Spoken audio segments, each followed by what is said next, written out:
Shadowverse Worlds Beyond released on the 17th of June 2025. Since that release, we have had 3 new sets added to the game, and going forward, we expect a new release set every 2 months. So, how is the game? As a long-time veteran playing all of the major CCGs, I'm going to give you my opinion on how good a game this is. I'm going to go through all of the pros, all of the cons, and tell you what it is I love about the game and what I think the developers have really got right. And equally, I'm going to talk about some of the things that perhaps don't work so well. So, are you ready? Let's dive on in. First of all, I really enjoy the interface and the user experience that Shadowverse Worlds Beyond gives you. I think as a CCG, which generally games we spend a lot of time with, there's something about the game that just gives me this really warm and cozy feeling, right? Like when you log in, there's a sort of familiarity. The menus are always offering lots and lots of different options, but yet things are quite easy to find. And personally, as someone who played the original Shadowverse, I actually feel like they've done a really, really good job at making it feel really, really sort of simple and intuitive to follow. There's quite a lot of things that you can do in Shadowverse Worlds Beyond, and I quite like the way that they lay it out in the home screen. So from here, obviously, we can play solo, and we can do things like Battle Guide, which gives us missions and kind of tutorials on some of the core rules of the game. We've also got the story, so we can dive in at any point, and each time a release comes out, they tend to add new chapters to the story, and we can even just play, for example, practice games against the AI. It's really helpful when you're new and you're just wanting to learn a new deck, and not only can you play against AI built decks, but you can actually get the AI to control your own decks, and you can even play with UD as an AI guide to give you supporting ideas on what plays to make each turn. So I really like the kind of options from the home menu. You can find your cards really easily. You can look at your general card collection, and you can kind of put all sorts of filters on here, like only look at 7 costs or only look at legendary cards, for example. So it's really easy to kind of sift through your cards. You can click on any card and it will tell you all of the rules. So I kind of just feel like it's a lot more intuitive than the original Shadowverse. Equally, if we want to kind of shop and we want to buy things, it's all kept together nicely under the headers. Again, it's very intuitive. And then Shadowverse Park, which I'm going to come on to later as well. So overall, I just feel like the user interface is pretty nice. It's clear like what events are going on, where you are with your battle pass. And down the side here, you'll actually get little red notifications as well. So if you get a new home screen, for example, or if you unlock a new reward through your feats, it will actually come up if you've got new missions and things like that. So it will actually flag up and just give you a little bit of a reminder that you need to perhaps click on one of these if you need to get in. So yeah, overall, I think that the user interface and the experience feels really nice and cozy. I like coming back to my home screen and logging in every day and thinking, ooh, what do I want to do now? And it's pretty intuitive and well laid out. Now, I really do enjoy the audio and the music in Shadowverse Worlds Beyond. We don't have a lot of it right now, but basically what they've done is every single set that's come out has released a new kind of theme song, if you like. So we've kind of had about 4 different theme songs being played at the minute, but the main theme title, I love that they built on the original Shadowverse, and of course you can always go into settings and adjust the volumes and the different options around the sound as well. But the music is very, very good. Now, when it comes to card art, depending on which game you've come from, I do think that this tends to be an area that really divides people. So, for example, the last game I played was Warhammer 40k Warforged, giving you sort of very dark, gritty sci-fi art. And obviously with Shadowverse, what we've got is a very Japanese anime style of art, and it's not like to everybody's liking. I personally would say that the quality of the artwork is very, very high. Some of my favorites, like when I look at things like Ceres, for example, you can also click on the cards, by the way, and zoom in if you want to look at the card in detail. You can even see what the art looks like when it evolves as well, and so you can see the alternative art. So it's very well presented, again, very well laid out, and I do think that the overall quality is absolutely delicious. I'm going to show you Odin as well, which is definitely one of my favorites. So to me, like, I think that the card art is of high quality, but it's more about the kind of style of the art. Do you actually enjoy the art style? And I think that one of the things that, you know, it's probably fair enough that people often complain about is just almost like how suitable the artwork is. I mean, like, I'm just going to show you this background, for example. I mean, there's a lot of this, right? There's a lot of naked ladies. Let's put it that way, with accentuated features, and I think that's something that, you know, puts a lot of people off in terms of the kind of like card art style and stuff. So, but personally for me, I do think that the art is of very high quality. Another thing that I think is very cool about Shadowverse Worlds Beyond is that there are always these like mini events coming up. So there's always a reason to play. There's always stuff to do. I can click on this events up here right now. There's a battle dungeon going on with like a kind of PvE opportunity. There's things, you know, where we can kind of earn rewards around to top up bonuses. We just had a guild quest where basically we contributed to each other's chest by playing games, and then the whole guild got better rewards. You've had daily logins and things like that, where you get these kind of like bonus card backs and different things, and that's all just from the main game. Now, when you actually go into the guild lounge, you also have knockout events that go on. There's a weekly lobby tournament that you can go in and get all sorts of prizes and stuff. So there's just so many events, there's so many things to do, which is really, really cool. And it does mean that every week there's always something to do. Now, in Shadowverse Worlds Beyond, we have 7 classes to choose from and to build decks from. And one of the things that I think, even though it's very early on in the game's life cycle, I think that they've done a really good job at kind of setting the class identity and also building multiple archetypes. This is what, to me, makes card games a lot of fun, especially as someone who enjoys trying lots of new decks and building and being creative.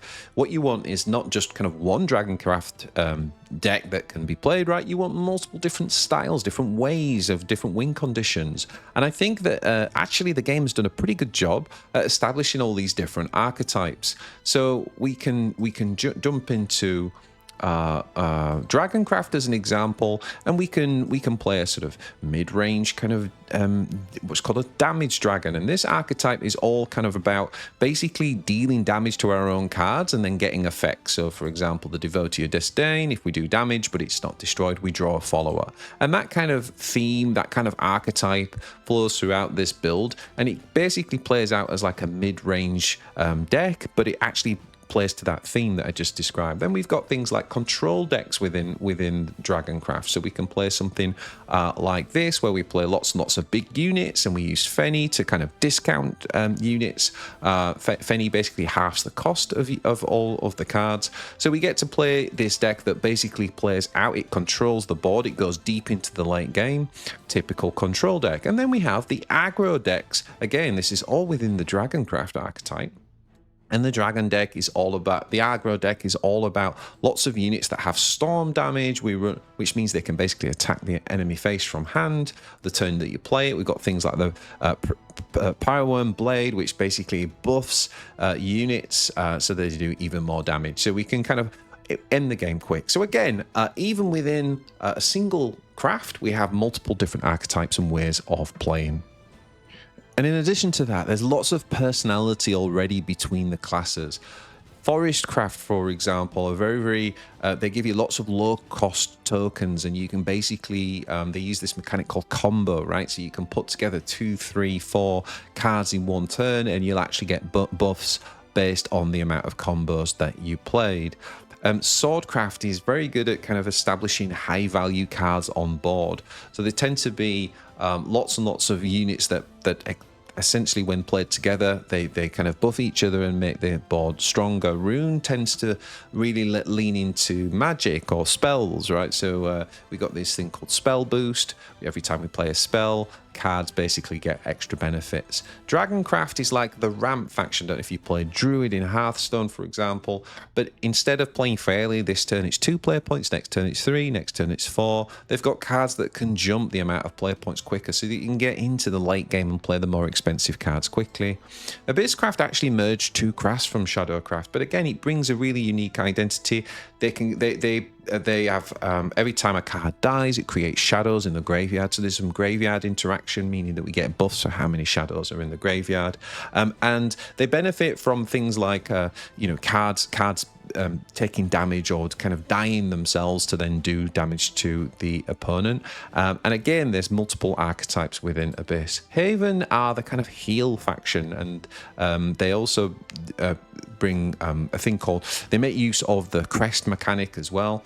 And then you've got Portal, where you can kind of play a puppet deck. You can play like an artifact build where you build up big transformer machine type things. So I'm just giving you a very quick flavor, but what I'm saying is I think that the game has done pretty well at establishing like these, not just different archetypes, but really like the class identity. It actually does feel very different playing the different decks, which is pretty cool. One of the challenges that devs have when they're making these types of CCGs is how long does the average game go? I've played some CCGs where these really kind of toxic aggro decks just kind of, they steal the fun from the game, because you can't really create anything that can get going because these aggro decks just burn you down too quick. And we've also seen metas, we've all played in those metas in other games where it's kind of like the control decks have been too out of control and you've ended up in these like really long drawn out games that just feel a bit boring to play.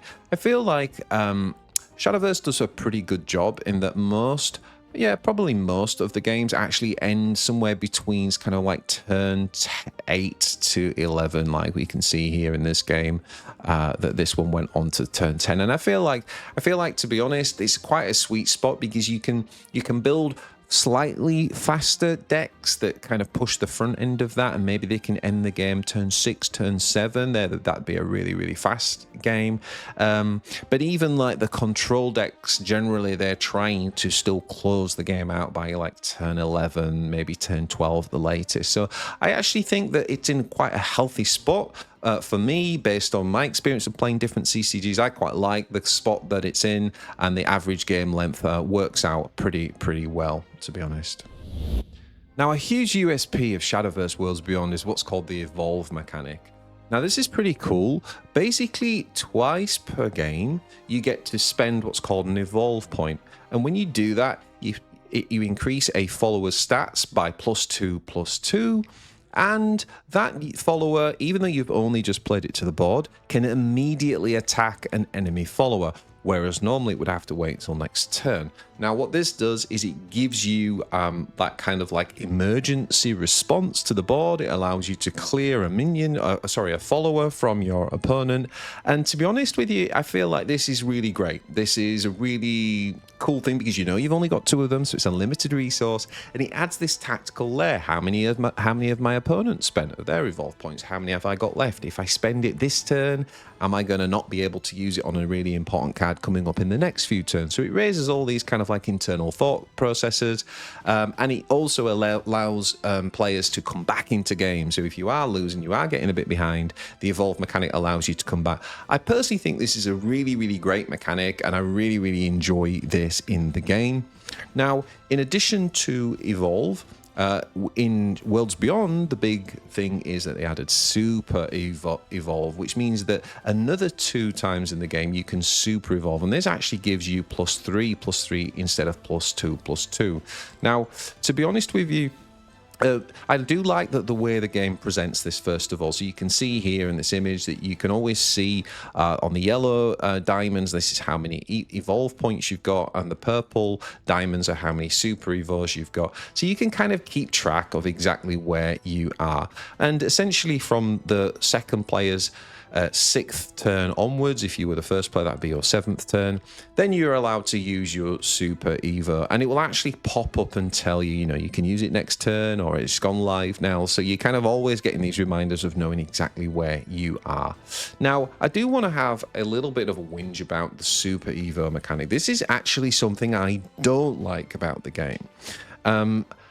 So even though I've just said I really like the evolve mechanic, I actually don't like the super evolve mechanic. One of the most fun parts of the game actually for me is when both players have spent their evolve and super evolve points, and I think the game goes into really old school just kind of like raw Hearthstone mechanics at that point, and that's where, you know, things like trading the board efficiently, playing for value, tempo, aggro, beat control, all those classic important attributes of a card game really come back into play. But when someone's got super evolve points sitting, they can just kind of break through those mechanics, and I do feel like super evos are just a little bit like, you know, it's just a little bit too powerful, basically. And the main culprit is not so much the +3/+3 and the rush, it's the fact that it can't be destroyed. It even does 1 damage to the enemy face, which I kind of don't like. And I just feel like it's just a little bit too swingy.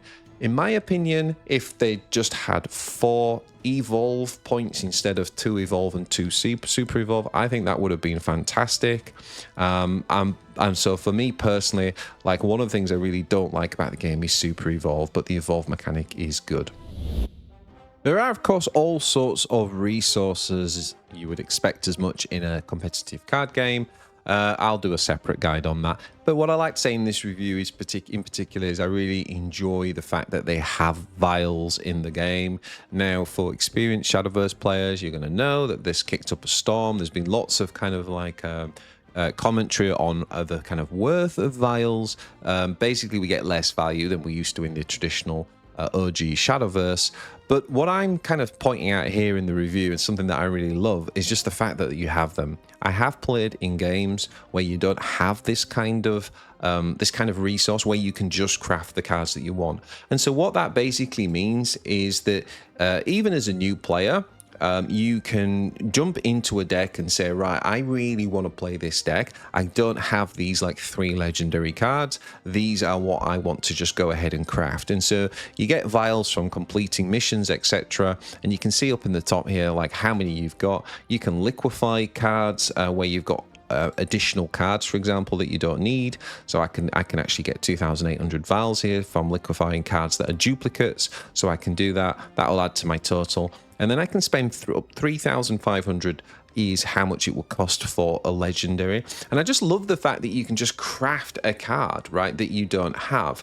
I think that is you know, rather than having to make you wait or jump through hoops or kind of another, it's just like, no, I really want these cards. This is a deck I'm really keen to play, and you can just go ahead and craft them. You're not waiting to open them from a pack. So you can see here, like, for example, Rayo, I've only got 2 copies. And so let's say I wanted to complete the set and I wanted a 3rd one. I can just click on down here on create, and I'll have my 3rd Rayo. So I really love that there's a resource that allows us to just craft the cards that we want.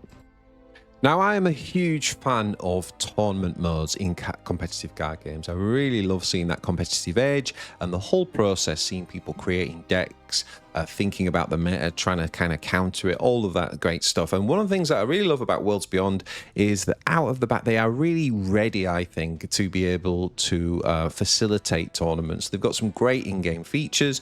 You can click on Arena down here, and you have official lobby tournaments that happen every weekend, so you can enter straight through the thing itself. The Grand Prix is something that happens every month, where we can go on and we can kind of like play and kind of qualify through different rounds. But what's really cool is that we have functionality as well to build community tournaments. Now, there are a ton of community tournaments at the minute. Very early on, we had a few. It's mainly been official tournaments, and this is something that I personally would love to do. If I could find more time, I'd love to set up and organize more frequent community tournaments. But what I love about it is that they are, you know, in the game client, they've got this ready to go. So, for example, you know, we can create a private match, and we can create a room here. We can kind of decide whether we want it to be best of 1 or best of 5, for example. And then we can even say, spectators, yeah, you can just see my hand, or you can see both hands, and we can create the match. And what that means is that we can actually just share, it will generate a code, and we can share that with, for example, the tournament organizers, so that we can see both players' hands as spectators, which makes it really easy for fan-based or community-based tournaments to be hosted and to be streamed, and it makes it spectator-friendly. And just actually having the foresight to build that into the client is, honestly, it's so refreshing, and not every game does that. And it just opens it up. So for me personally, I think that's an awesome feature and something that I really love about the game. Now, when I first heard about Shadowverse Park, I thought, oh my god, this is going to be the biggest gimmick ever. Why the hell do we need this? We're here to play a card, get cards. We're not going to want to go and create an avatar and hang out in the park. And I have to say, guys, as someone who doesn't usually enjoy all those kind of like over-the-top and fluffy kind of features, I absolutely was wrong. I think Shadowverse Park is like absolutely amazing. It's one of the biggest surprises of the game. I absolutely love it. You can create your own room and kind of like do it up and kind of become an interior designer in the Shadowverse universe. I've not done too much of that, but these other two are absolutely phenomenal. The Guild Lounge is where you hang out with your own guild members and you can go and play each other. You can kind of build the guild. You can store your trophies. There's all sorts of cool things you can do with your guild through there. But the main thing is the actual lobby. So, you know, you click on the lobby and you can just meet players from all over the world. There are obviously various lobbies. There's like tournaments going on. You can challenge players at these tables, right? You can come down to the tables and you can just spectate a game and just watch someone. And you actually get points, by the way. And that's the other thing that's really cool within the lobby is the fact that you can actually unlock a lot of free stuff. You can come to this park chest here, for example. You have daily quests you can see here. So these are all quests that are just within Shadowverse Park. And I think it's brilliant because it just unlocks this whole, especially again, when you're building your collection, this is a great way to just get free stuff. You can just do all these mini challenges and then you basically get resources, and then you can come and open this big park chest. And then you get free goodies from the chest. Sometimes you get cards. I've actually had quite a lot of legendary cards. Oh, look, we just got a legendary card. We just got Fenny straight away there. We got a gold card as well. Sometimes you get clothes for your avatar or like money, you know, in-game resources like money to spend and stuff. So it's just really, really cool. And I think the other thing that's great as well is that you can interact with players. So CCGs are a little bit of a kind of loner game, right? But you're actually bringing the community together here. You can talk to people. You can do emotes and wave at people, and you can kind of collect extra emotes. You can create your avatar. So it's just, to be honest, it's just really, really cool. You play a lot of tournaments through the lobby as well.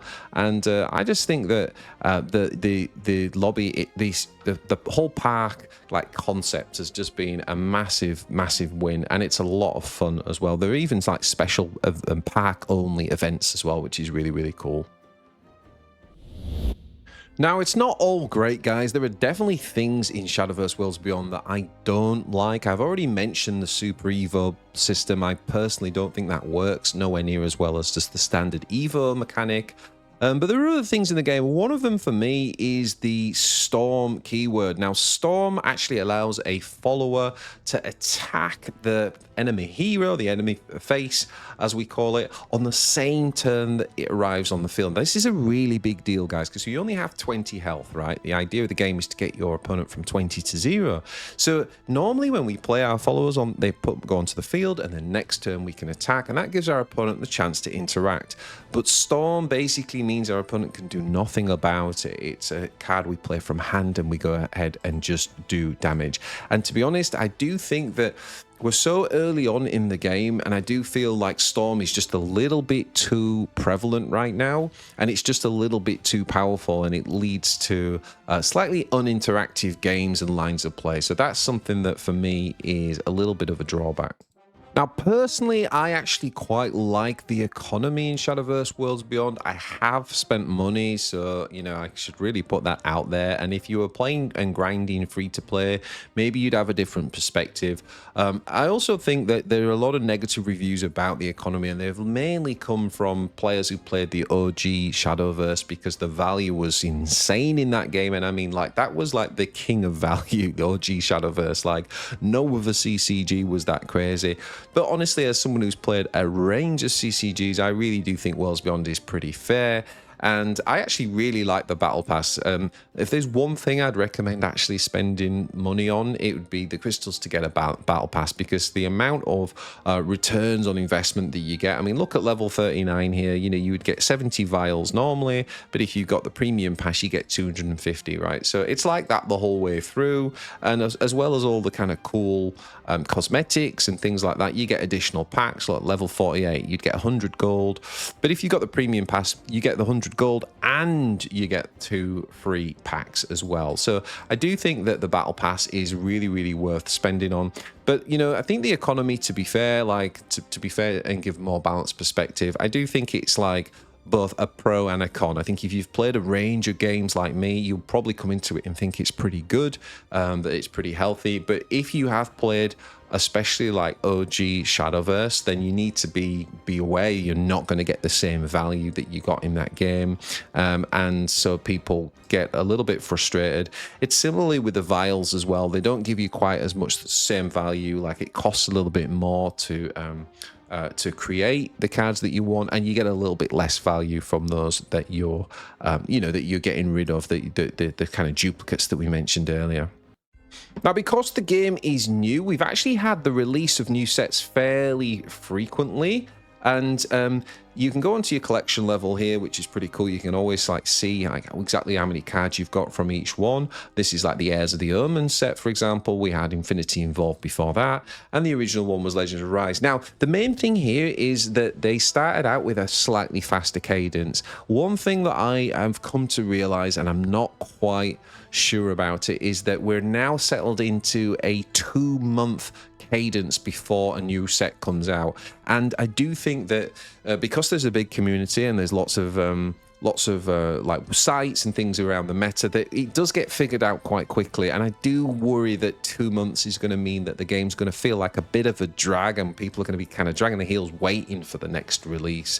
So for me, that's a little bit of a drawback, having to wait 2 months. But you know, I do play the game every day. If you're not as mad as me and you play it a bit more every now and again, then it probably won't feel too bad. But if you are looking to kind of jump in and be quite hardcore, just know that towards the end of that 2 months, it might get just a little bit stagnant. One thing to note though is that in the middle of those 2 months is where they target the balance patch. So that does at least make month 2 feel a little bit fresh, because we have some buffs to cards that aren't being used pretty much, and they are focusing more on buffs than nerfs, which I do think is a real positive. But I do think, as I said, that the 2-month cadence is a slight drawback for me, in that I do think that it might start to feel like a little bit of a wait for the new stuff to come out. Now, there's quite a lot of prize money in the official tournament scene within Shadowverse Worlds Beyond, which is awesome. And I love the fact that the devs themselves are supporting the game with that tournament scene, and that there are kind of global competitors that can join in that. However, I do have to say that it's very, very disappointing, the format they've gone with. Unfortunately, in order to kind of open the doors to as many people as possible, they've had to go with a format that is quick, it's fast, and it moves things along. And the problem with that is you end up with this best of one format. So the problem with that is that, you know, in tournaments, you want to kind of see who the best skilled players are. You want to see really cool things going on with matchups, with people picking decks to try to counter other decks. Whereas when you've got this kind of like best of one format, well, anybody can win one game, right? What if the best player in the world just happens to have that 1 in 100 games where he just draws terribly? And it kind of like takes a bit of the shine off the kind of skill and the competitive edge. So it's great that we've got tournaments, but I would say it is a bit of a drawback to the game in that the format that they've chosen. Often when you get through to like the latter rounds of these tournaments, it switches to a best of 3. That's much better. But this best of 1, pick 2 decks best of 1 format is definitely not good. And it's a real shame, because, as I say, I really enjoy tournament play. So for me, that's definitely a bit of a con to the game. Now, there is a Discord and also a Reddit, which is pretty popular, and there's lots of activity going on both of those, so it does generate a good community vibe around the game. But I do have to say, like, there's been quite a bit of negativity, and I mean, I suppose you expect some of that, right, in community stuff, but I have found that, and I don't think I'm the only one, but I do think other content creators have talked about this as well, that, yeah, we have had some incidents where people have just gone a little bit over the top, and it's just brought a lot of negativity around it. And at the end of the day, you know, like, this is a card game, it's a bit of fun, we're all passionate about it, and yeah, it just puts a bit of a dampener on things. So that's something that can kind of like, that can change for sure. And definitely if you're watching this video, you know, I'm trying to create a community where we just enjoy the game. We have, you know, we have good times together, we help each other, we improve, we learn, and we don't, you know, we're going to make mistakes. We're not going to play perfectly. And I think that, you know, we just need to kind of like, I don't know. I just don't like that kind of like when all the commentary gets a little bit toxic and negative. So it has been a bit of a con, to be honest, coming into the Shadowverse community. Obviously, it's a minority of people who are doing that. But yeah, if you want to join Reddit and Discord, you definitely should. But just obviously be mindful that that might be what you're stepping into at times. So overall, I am a huge fan of Shadowverse Worlds Beyond. And guys, you know, this genre has really struggled over the last few years. We've seen some great games like the Elder Scrolls Legends, Legends of Runeterra, Gwent come and go over the years. And for some reason, if you're like me and you absolutely love these types of games, it's really difficult to get the balance between what players enjoy and obviously a viable business model that devs can kind of can grow a business around. And it's such a shame because I love these games, but I actually think Shadowverse is a really kind of deep and rich experience. So if you are looking for a home, a CCG home, if you're looking for that feeling that you got when you've jumped into Hearthstone or Runeterra and dive deep, then I do wholeheartedly recommend Shadowverse Worlds Beyond. It's definitely got its drawbacks. Of course, these things are all subjective, so don't just get my opinion before you jump in, go and look at others too. But for me personally, as someone who has played like pretty much every one of the major CCGs, like I definitely really do rate this game. I think it's a deep experience. It's one you can sink into. You're going to have regular new releases. You've got ton play, lots of different modes, lots of different events. And it's definitely going to be something you can deeply immerse in and commit to. So overall, if I had to give Shadowverse Worlds Beyond a score out of 10, as we are now in set 3 of the game's life cycle, I would give Shadowverse Worlds Beyond a solid 9 out of 10. Let me know what you think down below in the comments. I hope you've enjoyed this video. If you have, then, well, thank you very much. Please leave a like and subscribe to the channel for more Shadowverse Worlds Beyond. And if you enjoyed this, go and check out a whole range of video content, including this one on the screen right now. Take it easy.